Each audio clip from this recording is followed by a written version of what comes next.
கேட பண்ணவங்கிட்ட எப்புட்றா நீங்கலாம் கை நீட்டி காச வாங்கிறீங்க? ஏன்டா உங்க புள்ளைய ஒருத்தன் ரேப் பண்ணிருந்தானா, அவன் கையால காச வாங்குவீங்களாடா?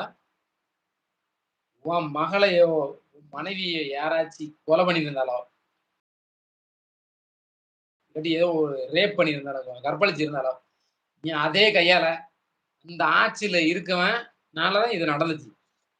அதனால அவனோட இரும்பு வாடகைக்கு விட்டா போதும். ஆட்சியில சட்டம் ஒழுங்கு சரியில்ல. அதனால தான் வந்து இப்படி ஆச்சு.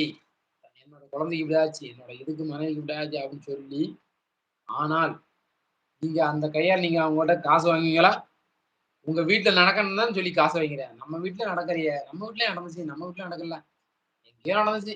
சரி நம்ம காச வாங்குவோம்ன்னு சொல்லி வைக்கிறீங்க. நாளைக்கு உன் வீட்ல நடக்கும். பக்கத்து வீட்டுக்காரன் கூரை எரியுதுன்னு நெனைக்காத. பக்கத்து வீட்டுக்காரன் கூரை எரியும். அடுத்த கூரை உன் கூரை. அங்க நீ அணைக்கல, அடுத்த கூரை உன்னோட கூரை.